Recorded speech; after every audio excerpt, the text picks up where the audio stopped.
Trauma bonding എന്ന് പറഞ്ഞ കുടുക്കൽ നിങ്ങൾ പെട്ട് കഴിഞ്ഞാൽ നിങ്ങളെ പൂർണ്ണമായി കീഴടക്കുന്ന ഒരു ഉറപ്പിക്കുന്ന ഒരു സ്റ്റേജ് ഉണ്ട്. ശാരീരികമായ ഉപദ്രവത്തെ കഴിഞ്ഞും നിങ്ങളെ വേദനിപ്പിക്കാൻ കഴിയുന്ന ഒന്നാണ് സൈലന്റ് ട്രീറ്റ്മെന്റ്. ചിലപ്പോൾ നിങ്ങൾ ഒരേ മുറിയിലുണ്ടാവും, ചിലപ്പോൾ ഒരുമിച്ച് ഓൺലൈനിലുണ്ടാവും. നിങ്ങൾ ചിലപ്പോൾ സംസാരിക്കാൻ ശ്രമിക്കും, പക്ഷെ അവർ കാണാത്ത പോലെ അങ്ങോട്ട് പോകും. ജീവനോടിരിക്കുമ്പോഴും നിങ്ങൾ മരിച്ചതിന് തുല്യം നിങ്ങളെ അവർ തോന്നിപ്പിക്കും. സ്നേഹത്തിന് പകരം സൈലൻസ് ഒരു വെപ്പണായി യൂസ് ചെയ്യുന്ന ഡാർക്ക് ടെക്നിക്ക്.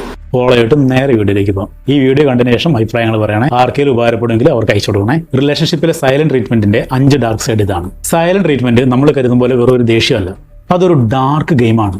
സംസാരിക്കാതിരിക്കുന്നതിൽ കൂടെ അവർ നിങ്ങളെ പണിഷ് ചെയ്യാണ്. ആ ഗെയിം അവസാനിപ്പിക്കാൻ ഒടുവിൽ നിങ്ങൾ അവരുടെ കാല് പിടിക്കേണ്ടി വരും. ആധിപത്യം സ്ഥാപിക്കാൻ നാർസിസ്റ്റിന്റെ ഈസി വേ ആണത്. നിങ്ങൾ എന്ത് തെറ്റാണ് ചെയ്തതെന്ന് അവർ പറയില്ല. ആ പണിഷ്മെന്റിന്റെ കാരണം എന്താണെന്ന് അന്വേഷിച്ച് നിങ്ങൾക്ക് ഭ്രാന്ത് പിടിക്കും. പതുക്കെ നിങ്ങൾ തെറ്റൊന്നും ചെയ്തില്ലെങ്കിലും നിങ്ങളുടെ ഭാഗത്താണ് തെറ്റെന്ന് നിങ്ങൾ ചിന്തിച്ചു തുടങ്ങും. നിങ്ങൾ മാപ്പ് പറയും. നിങ്ങൾ സ്വയം കുറ്റപ്പെടുന്നത് കാണുമ്പോൾ ആ നാർസിസ്റ്റ് വിളിച്ചിരിക്കും. നിങ്ങൾ ചോദിക്കുന്ന ചോദ്യങ്ങൾക്കോ നിങ്ങളുടെ സങ്കടങ്ങൾക്കോ അവർ മറുപടി തരില്ല.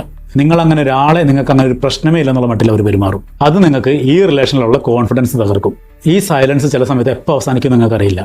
ചിലപ്പോൾ മണിക്കൂറുകൾ, ചിലപ്പോൾ ദിവസങ്ങൾ, ചിലപ്പോൾ ആഴ്ചകൾ വരെ പോകും. ഈ സമയം മുഴുവൻ നിങ്ങൾ കടുത്ത ആങ്സൈറ്റി കൂടെ കടന്നു പോകും. ആ സൈലൻസ് നിന്ന് മാറിക്കിട്ടാൻ അവർ മുന്നോട്ട് വെക്കുന്ന ഏത് ഡിമാൻഡ് നിങ്ങൾ അംഗീകരിക്കും. അത് വെച്ച് അടുത്ത സ്റ്റെപ്പിലേക്ക് അവർ പാലോടും, ബ്രെയിൻ വാഷിംഗ്. അവസാനം അവർ സംസാരിച്ചു തുടങ്ങുമ്പോൾ നിങ്ങളെ ഉപദേശിക്കാൻ തുടങ്ങും. നീ ഇന്നത് ചെയ്താൽ മാത്രമേ, നീ ഇതുപോലെ മാറിയാൽ മാത്രമേ ഞാൻ നിന്നോട് സംസാരിക്കൂ എന്ന ഡിമാൻഡ് വെക്കും. പതുക്കെ അവരുടെ ഇഷ്ടത്തിനനുസരിച്ച് പ്രവർത്തിക്കുന്ന ഒരു യന്ത്രമായിട്ട് നിങ്ങൾ മാറും. സൈലൻസ് ഒരിക്കലും ഒരു നല്ല റിലേഷൻ്റെ സിഗ്നൽ അല്ല, അതൊരു പണിഷ്മെന്റ് തന്നെയാണ്.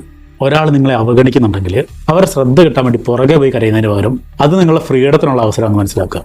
ഈ ട്രാപ്പ് മനസ്സിലാക്കി നിങ്ങൾ ഇതിന് രക്ഷപ്പെടാൻ ശ്രമിക്കുമ്പോൾ ഇവർ ഇതിലും പവർഫുള്ളായ മറ്റൊരു കണി കരുതി വെച്ചിട്ടുണ്ടാവും. നിങ്ങൾ കാണുന്നതും കേൾക്കുന്നതെല്ലാം കള്ളമാണെന്ന് അവർ നിങ്ങളെ വിശ്വസിപ്പിക്കും, നിങ്ങളെ ഭ്രാന്ത് പിടിപ്പിക്കും. The master technique of dark manipulation, gaslighting. ചില സത്യങ്ങൾ ഇരുട്ടിലാണ് കൂടുതൽ വ്യക്തമാവുന്നത്. It's me Aby Joseph Eldorado, signing of.